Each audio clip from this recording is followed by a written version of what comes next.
Hello guys, let's start with our first lesson. Today we'll be discussing about pneumonia, which is coming under respiratory diseases. Okay, so when you talk about respiratory diseases, there are a lot of respiratory diseases. Okay, so we'll be discussing one by one. Okay, the main ones. So one of the main topics of which is coming under respiratory diseases is pneumonia. Okay, so let's look at the definition of pneumonia. Okay, all right. So pneumonia is actually an infection of the lung parenchyma. Okay, actually you get a lot of definitions for pneumonia depending on the type of pneumonia. Okay, so the classification of when you're talking about the classification of pneumonia, according to the type of organism, pneumonia can differ. Okay, you call it typical pneumonias and atypical pneumonias, depending on the type of organism. All right. So depending on the infection place, for example, okay, in the lung, you get lobes. Okay. If a part of a lobe or if the entire lobe is involved, you call it lobar pneumonia. All right. Or if the interstitium, lung interstitium, what do you understand by interstitium? The space between the alveoli and the blood vessels. Space in between. Okay. So if the interstitium is involved, we call it as interstitial pneumonia. Depending on where you get the disease from, okay, it can be from the community or it can be from the hospital. Sometimes it can be from a nursing home. All right. So if you get the pneumonia from the community, you call it as community acquired pneumonia. But we'll be looking at each definition in detail, okay, to see when exactly you call it as community acquired pneumonia or where exactly you call it as hospital acquired pneumonia. All right. So this community acquired pneumonia, if you get it from the community, yes, that's community acquired pneumonia. All right. So let's look at the definition in detail. Community acquired pneumonia.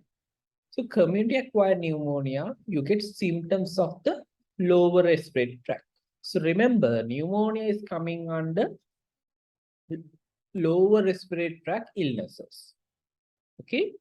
So symptoms of acute lower respiratory tract infection should be present. Okay. Such as cough, dyspnea, tachypnea should be present. And along with that, you should get new focal chest signs on examination. For example, when you auscultate in the lung, you might hear less breathing on the side of the lung which has been infected. All right. Or there can be crackles, wheezing sounds might be present. Okay. Plus, at least one systemic feature should be present. For example, it can be fever, pyrexia, rigors, chest pain should be present. Okay.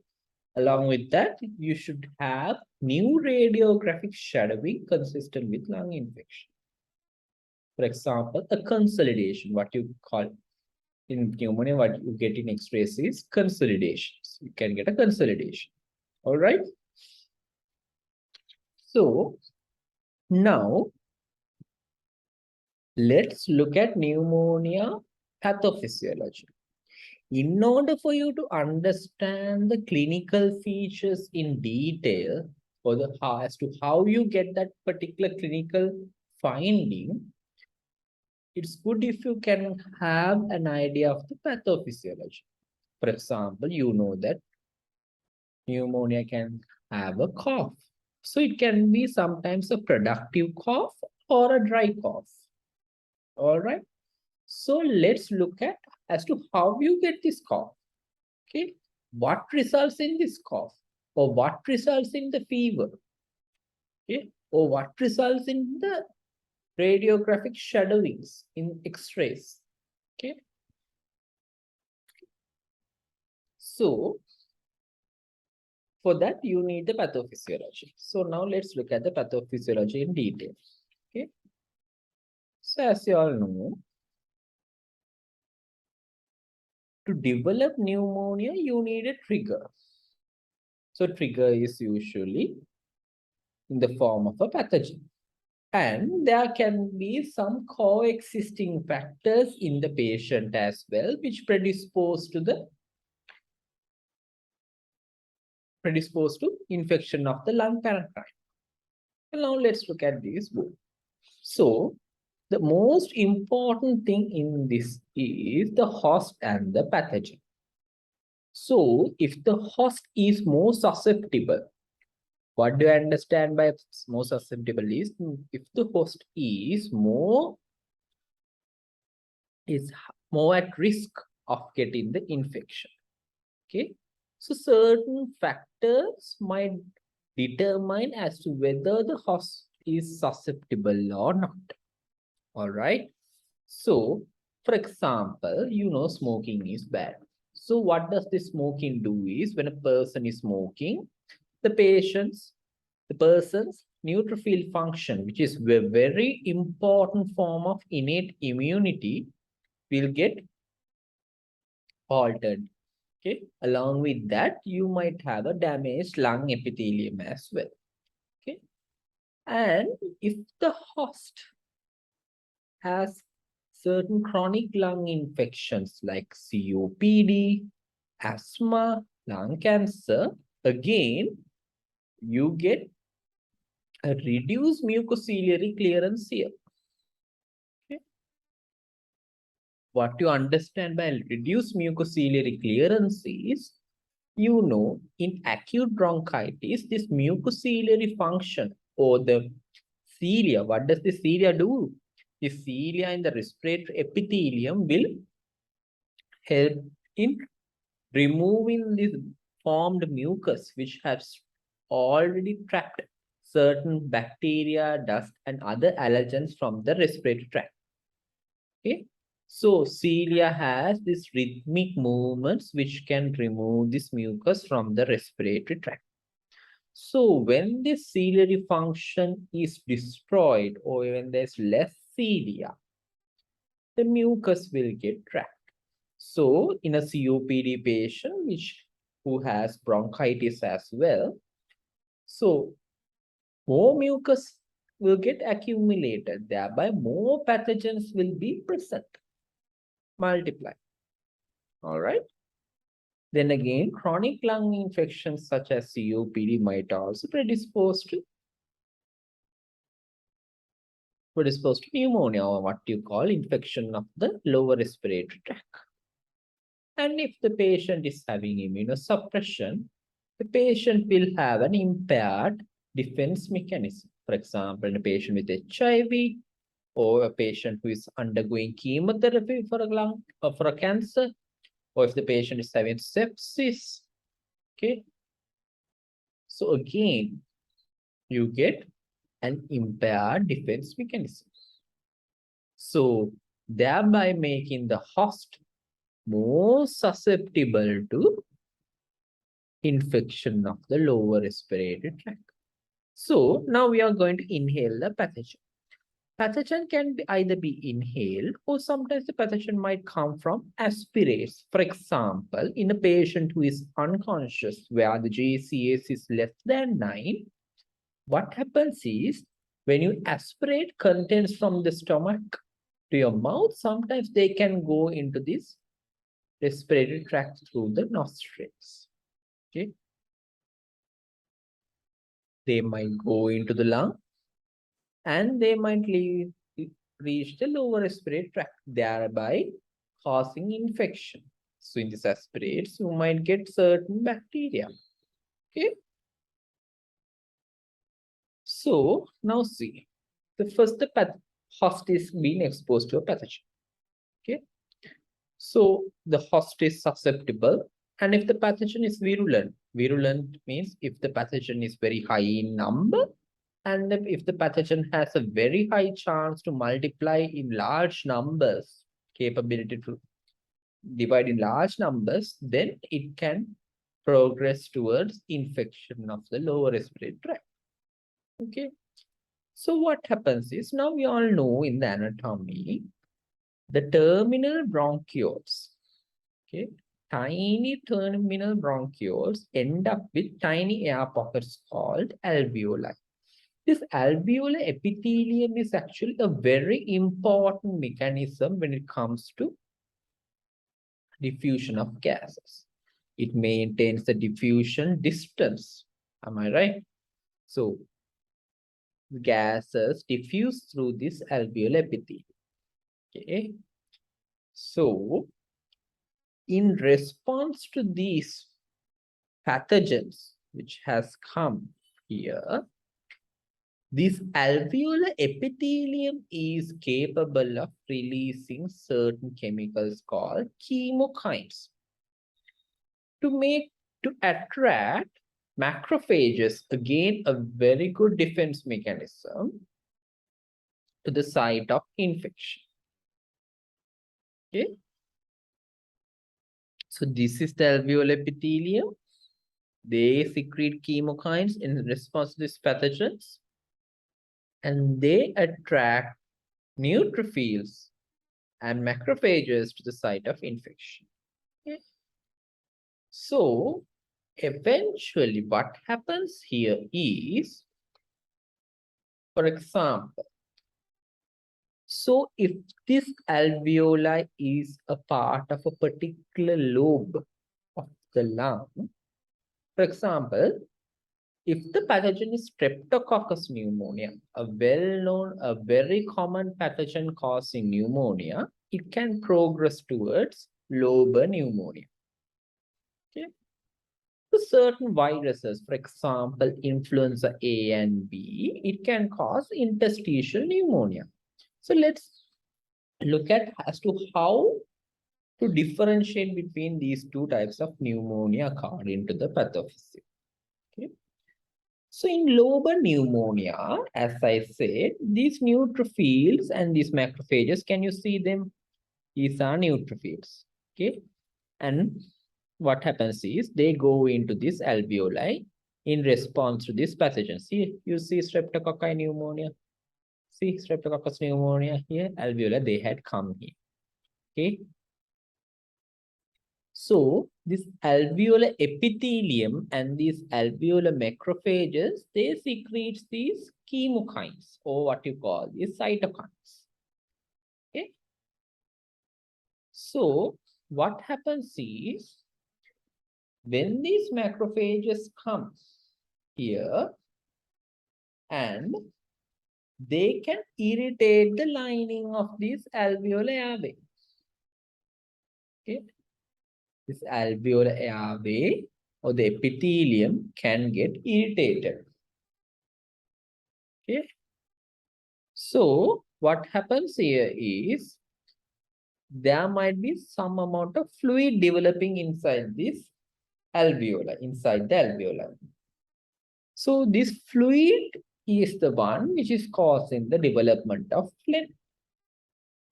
So the fluid is now inside the alveoli. They can go towards this bronchioles, bronchi, and then go out of your mouth as phlegm.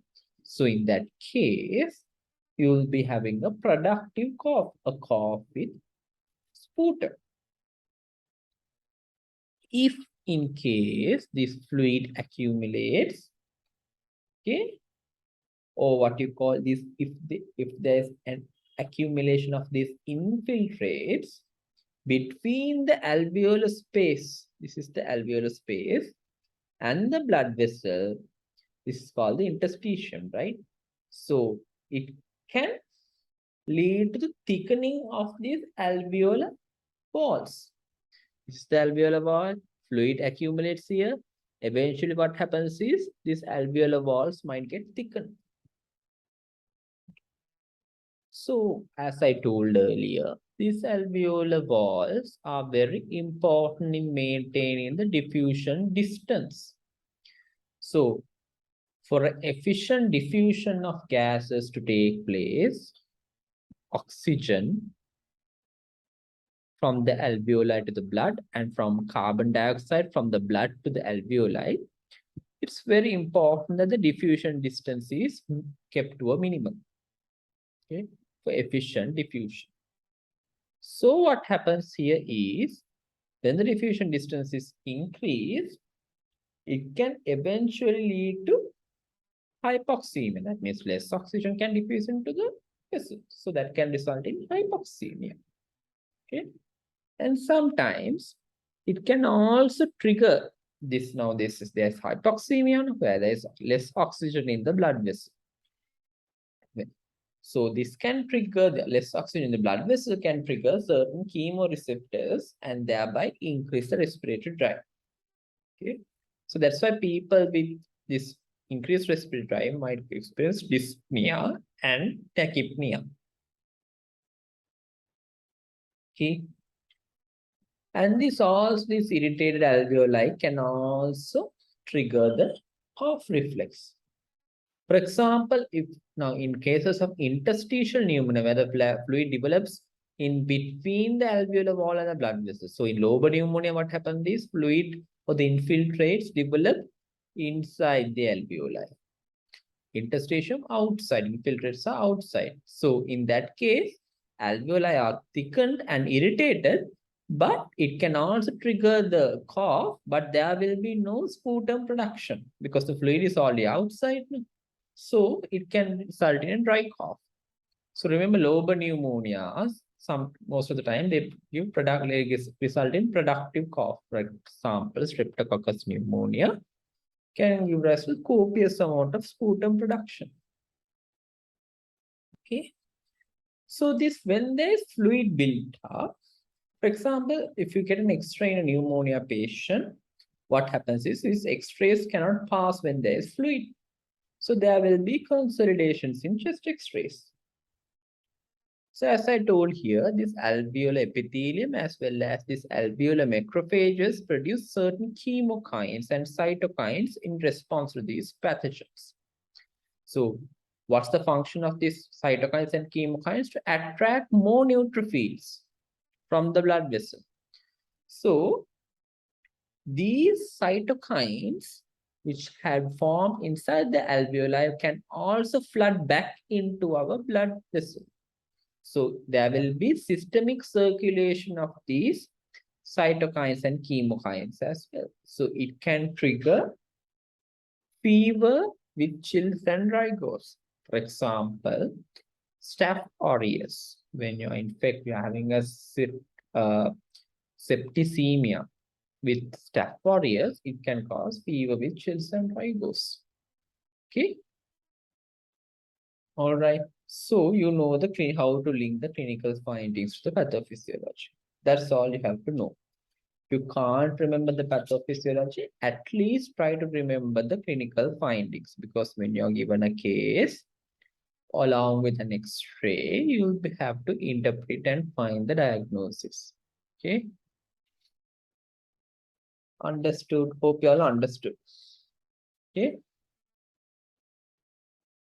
So let's look at pneumonia according to the pathogen.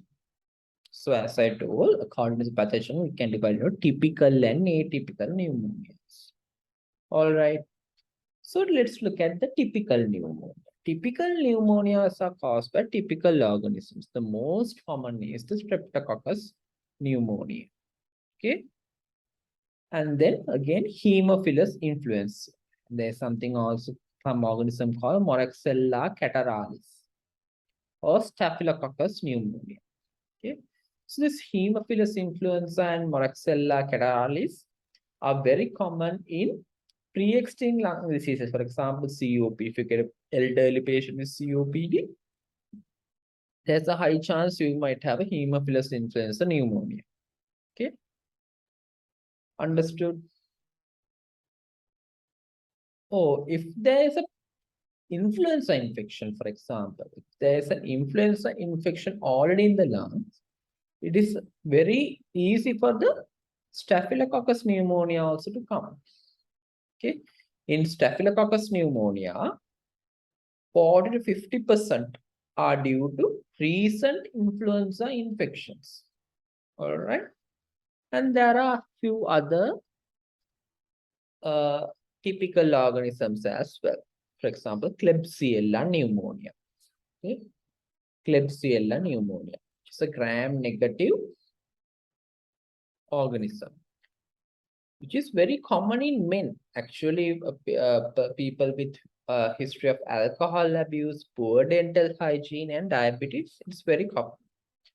So this Klebsiella pneumonia patients can also present with low platelet counts and also has a high mortality.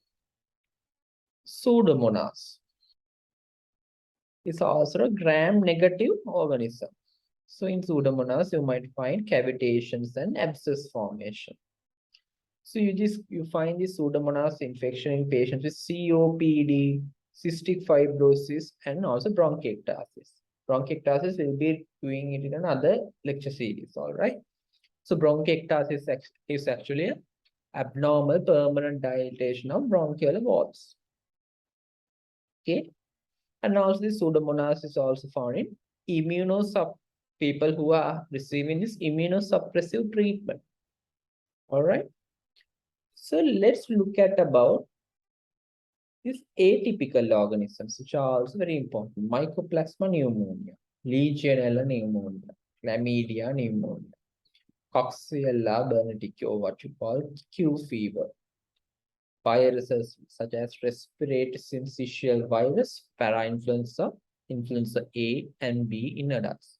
So most of the viral pneumonias are atypical. All right. So hospital-acquired pneumonia, as I told you earlier, community-acquired pneumonia, you get it from the community. Hospital-acquired pneumonia, you get it from the hospital. So how are you going to define it? Hospital-acquired pneumonias are usually defined as if the patient was admitted to the hospital for another disease, is getting admitted for another disease. So whatever disease, he is getting admitted to the hospital. So he develops a pneumonia 5 days or more after hospital admission while the patient is inside the in the hospital, inpatient. Okay. Or if the patient is being discharged from the hospital, okay, and within 5 days of discharge, okay, within 5 days of discharge, provided the patient was hospitalized or was having an inpatient management for more than 24 hours at that time, so that increased the risk of getting this hospital-acquired pneumonia. So but these are the two definitions of hospital-acquired pneumonia. Yeah? 5 days or more after hospital admission or within 5 days of discharge where the patient has been hospitalized for more than 24 hours. All right. So common organisms, again, hospital-acquired pneumonia, again, you get the Streptococcus pneumonia, which is the most common. And also this hospital-acquired pneumonia might be also caused by gram-negative rods. Like it can be Klebsiella pneumonia, E. coli pneumonia, or MRSA, methicillin-resistant Staph aureus, MRSA. If the patient is colonized with MRSA, yes. And if the patient is immunocompromised, yes, you can get MRSA pneumonia as well. So before moving on to investigations, now let's look at this, what you call this aspiration pneumonia as well. Okay. Aspiration pneumonia, I told you what happens in aspiration pneumonia. The contents can get aspirated to the lungs. Okay. So this aspiration pneumonia, again, you can get anaerobic oral flora. So what is in the mouth is going into the lung. Along with anaerobic oral flora can mix with this aerobic oral bacteria such as H. influenza, Pseudomonas, Staph aureus, Anaerobic oral flora. What are the examples of anaerobic oral flora? Bacteria, fusobacterium. Okay. For example, if the patient is diabetic and if there's MRSA, there's a very high chance the patient can get MRSA pneumonia as well. And if the patient has had a head trauma and if the patient is unconscious, again, contents can get aspirated and you can end up getting aspiration pneumonia. And also patient with ICU care. So many patients who are admitted to the ICU might have a GCS less than 9. They can be unconscious again. Then you can end up getting aspiration pneumonia. All right.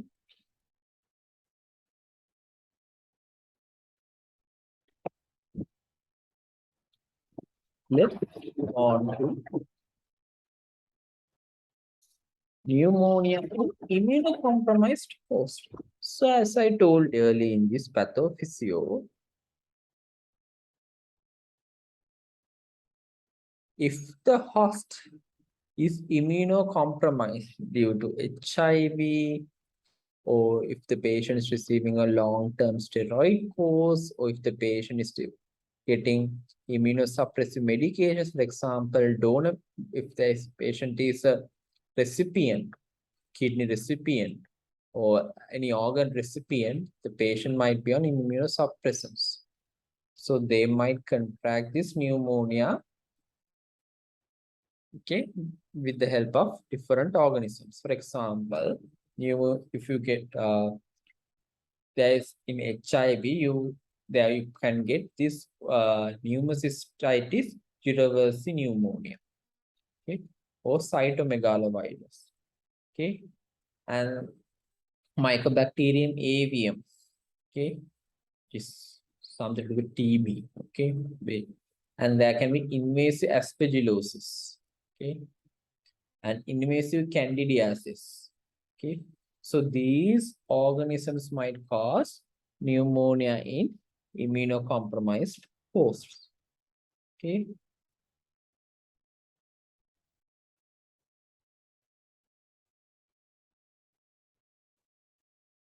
So now let's look at investigation. What are the investigations you do? So when you get a patient who is having shortness of breath, okay. Now let's look at a case, okay.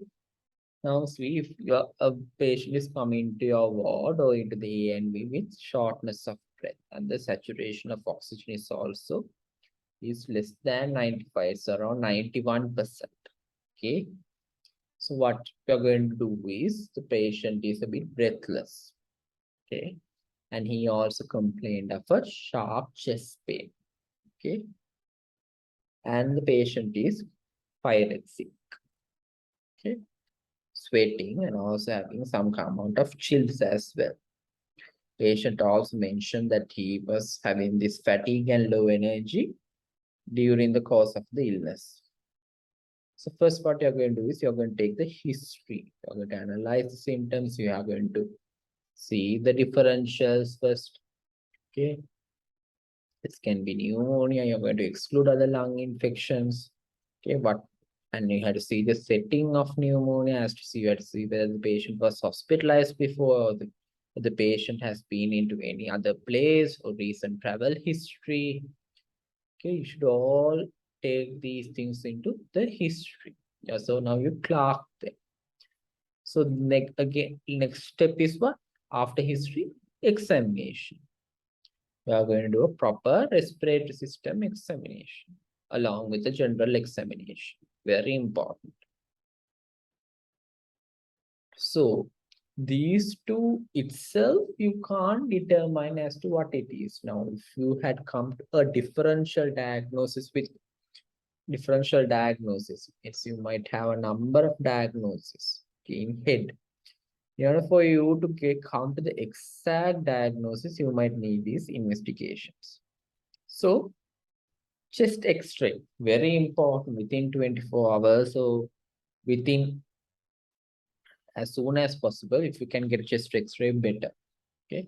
For example, if the patient is being infected with streptococcus pneumoniae, you might have consolidations. Now, I told you how this consolidation comes. Okay. Later on, I'll be showing you an X-ray as to how a consolidation looks like. Along with that, it can result in effusion. Okay, pleural effusions. For example, Streptococcus pneumonia can result in a lot of secretory processes inside. So effusion, pleural effusions, or what you call the parapneumonic effusion. Okay, pneumonia resulting pleural effusion, you call it as parapneumonic effusion. And there can be lung collapse as well. In late on the disease, you can have lung collapse. So during presentation, usually it can result in normal chest X-ray. But if a community-acquired pneumonia is suspected, what you can do is you can repeat the chest X-ray in 2 to 3 days. So to develop consolidation also, it might take time. So mycoplasma, actually, it's an atypical organism. Okay? And it can, even in examination, and when you're taking the history, you will find non-specific features. That's why it's called atypical, non-specific features. Very less chest infection features you might find. Okay, so usually in a chest X-ray with mycoplasma, it can be unilobar, one lobite, or it can be bilateral or extensive. So Legionella, again atypical organism. Sometimes you might get lobar or multilobar shadowing. And then you run the basic blood test, what you call the full blood count. Do an electrolyte. Okay, I'll explain as to why you should do an electrolyte. Biochemistry. C-reactive protein are very helpful. CRP is very helpful. Okay, to see the severity. Sputum culture and gram stain, very important. If the patient is having a productive cough, you can take a sputum sample and send it to the lab to see the gram stain and also see the antibiotic sensitivity, okay, which might take some time. So Streptococcus pneumoniae is grams positive, lancet-shaped diplococci. Okay, remember the shape. Staphylococcus aureus gram positive cluster. You get a bunch of grapes appearance. And also a blood culture is very important. The result might not be available as soon as, because unlike full blood count, results won't be available when it comes to blood culture. But if there's a severe sepsis, which in that case pneumonia with very high fever, where the severity is very high, you can go for a blood culture as well, because the organism might be present in blood. Okay, ideally before you give an antibiotic, make sure you get a blood culture if the pneumonia is severe enough, moderate to severe. Okay, so now let's look at the consolidation. Now, can you see the right lung? It's black in color. Can you see the left lung? See, it's more of white. Because why? When there is air, the lung looks more black in color. So here it's black, here it's more like white in color. Why? X-rays can't pass through this fluid. So see, there's a left lobe consolidation.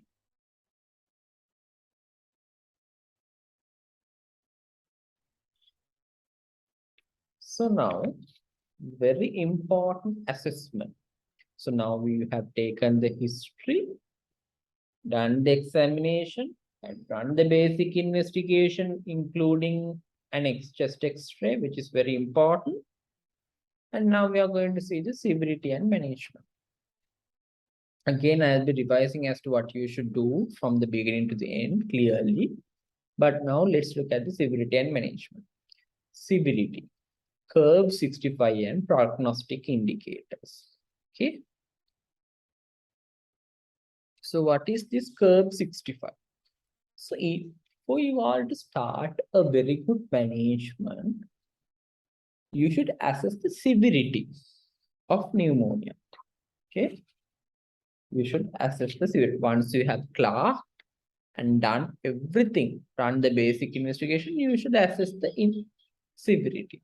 So for that, you use something called curve 65, where C stands for confusion. Okay, the MSQ score, okay, mental state is less than or equal to 8 out of 10. urea level is more than 7 millimole per liter, respiratory rate. So as I mentioned here in the investigations, you do blood test. You do the biochemistry, which includes blood urea as well, and also electrolytes. Before that, biochemistry. So serum blood urea might come under biochemistry. Okay. So urea is also a very good severity marker, not a prognostic marker, a severity marker. So urea level more than 7 millimole per liter. In the examination, you find the respiratory rate, and if it is more than 30 per minute, systolic blood pressure is less than 90 millimeters of mercury. Diastolic blood pressure is less than or equal to 60 millimeters of mercury. And if the age is more than or equal to 65. Okay. So for this, you give 1 point each. Okay. So there are some other pre-existing adverse prognostic features also other than this. For example, so during the investigations, you had done chest X-ray.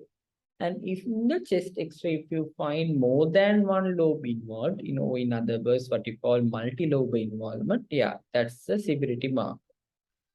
And if the oxygen saturation or the partial pressure of oxygen is less than 8 kilopascals, okay, or if the pulse oximetry reading is less than 92% on air, again, an adverse prognostic feature or adverse severity feature.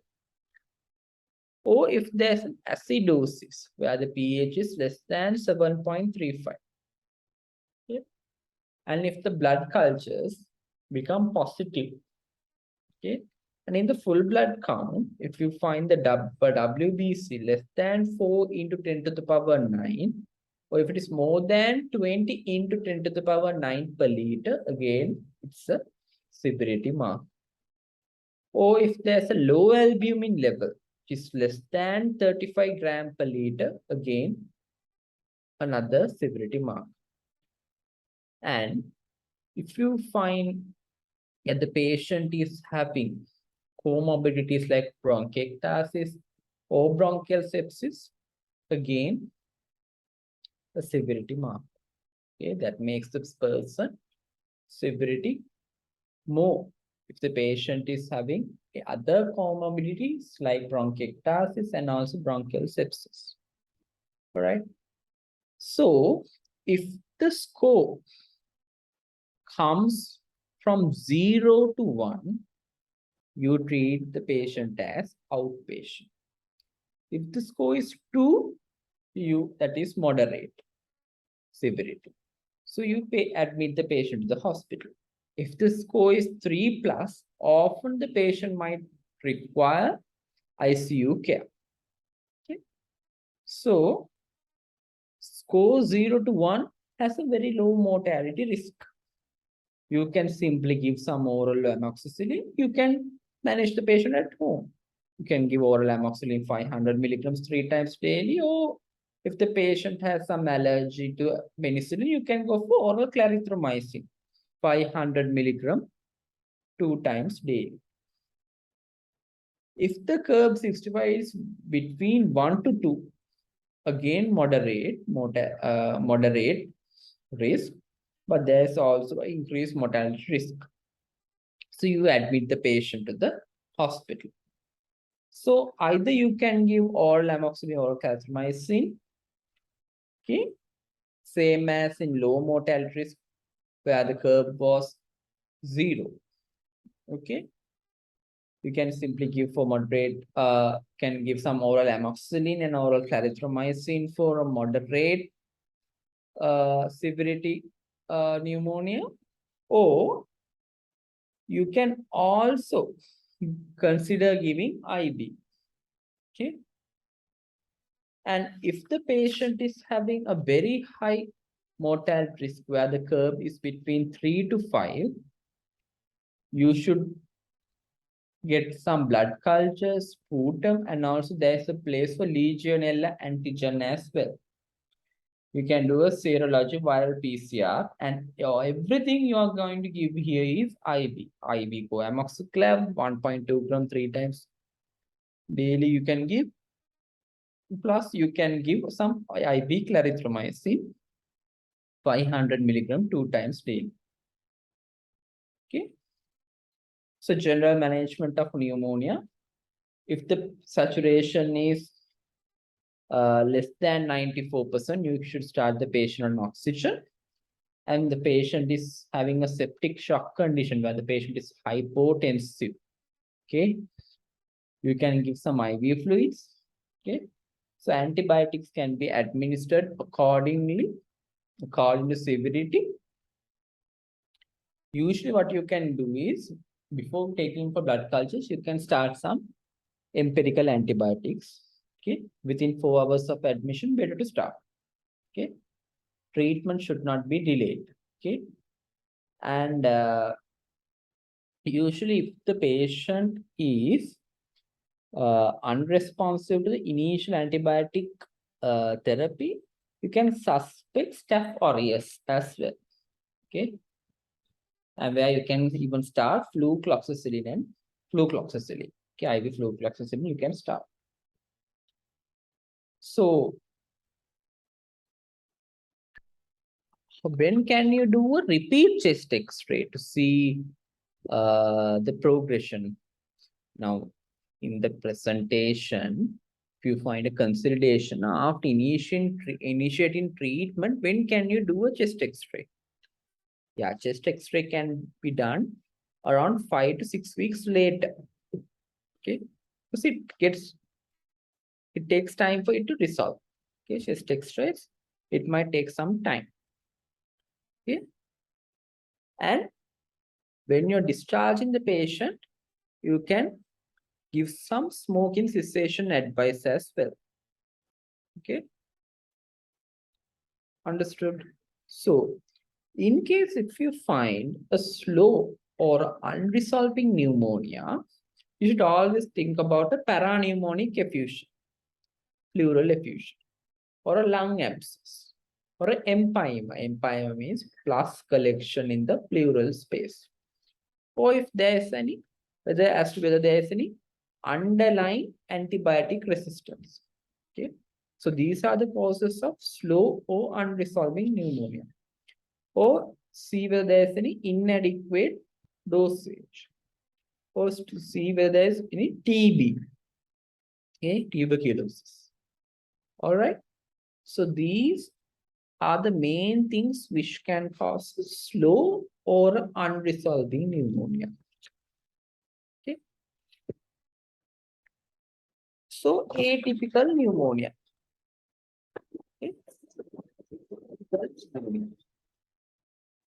In atypical pneumonia, you can get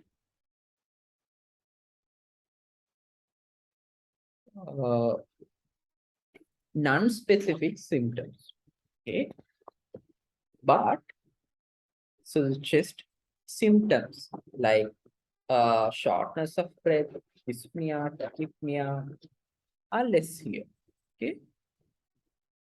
So this atypical pneumonia can result in patchy inflammation of the lung. Usually it is confined to the atypical pneumonias are usually confined to the alveolar membrane and also the interstitium. So, as I said earlier, in atypical pneumonias or in interstitial pneumonias, the fluid is outside the alveolar. So, it can result in a dry cough or a non-productive cough, where you get moderate or no amount of sputum production. Okay. And when you get a full blood count, there can be a moderate elevation of WBC, and WBC is not that high as typical pneumonia.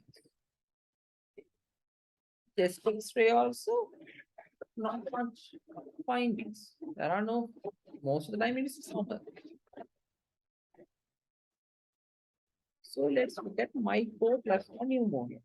So mycoplasma pneumonia is one of the atypical pneumonias. It can mainly cause extrapulmonary symptoms. Extrapulmonary symptoms is symptoms other than the respiratory symptoms you might get.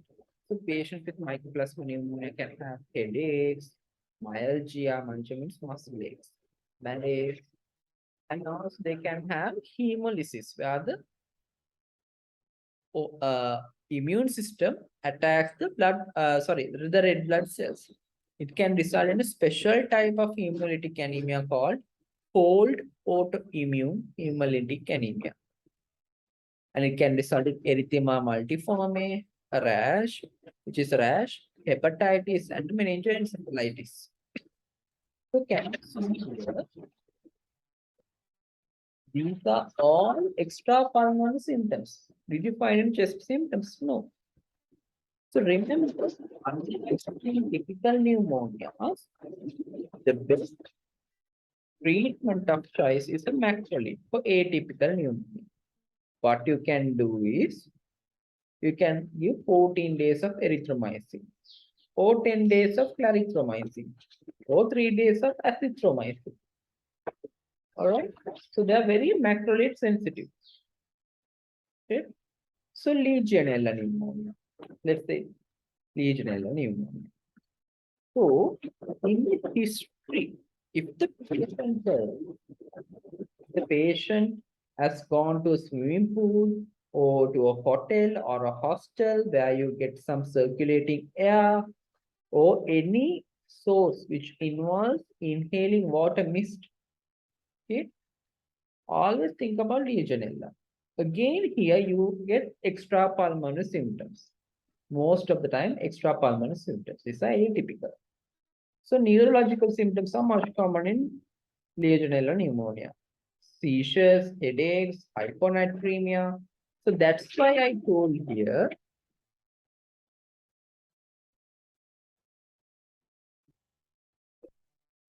blood test, electrolytes are very important. So in Legionella pneumonia, it can cause a hyponatremia. Understood? And also in very severe pneumonia, where there is curb where the curb 65 is 3 or more, okay, you can do a Legionella antigen. Okay, if the pneumonia is severe enough, which is 3 or more, if the curb is 3 or more, there's a place for Legionella antigen. You can find that in urine. Okay. And also Legionella can involve the gastrointestinal tract, where you get elevated liver enzymes, elevated creatinine kinase. Usually this Legionella is very common in male smokers. All right. So these are the main atypical organisms. Okay. So there are other atypical organisms as well. Just have an idea, not very important. So this Coxiella burnetii, okay, and this chlamydia species. For example, from birds, you can get something called chlamydia psittaci. Okay, you can get it from birds. Okay, so what you call Coxiella burnetii pneumonia, or what you call the Q fever. So these patients with infective endocarditis might have this kind of pneumonia. Just have an idea, no need to remember in detail. But this Legionella, Mycoplasma, Staph aureus, and Streptococcus being the most commonest organism for pneumonia, those you should remember. Okay. So these examples better to remember. Okay. But you don't have to learn about this chlamydia, Coxiella. If you are interested, just read and understand, have an understanding. So typical organisms are the most important. Atypical, Mycoplasma, and Legionella, very important. And also remember, atypical organisms, most of the organisms like viruses can cause atypical pneumonia picture. Okay, so that's all for pneumonia. All right, that's all for pneumonia. So I'll just summarize as to what you can do in a ward setup. So when a patient is coming with shortness of breath or tachypnea with fever, what you can do is initially when the patient comes, you take the history. History is very important. Okay. And then you do the examination. And then can check the vitals, blood pressure, pulse rate, respiratory rate, can connect the patient to a pulse oximeter.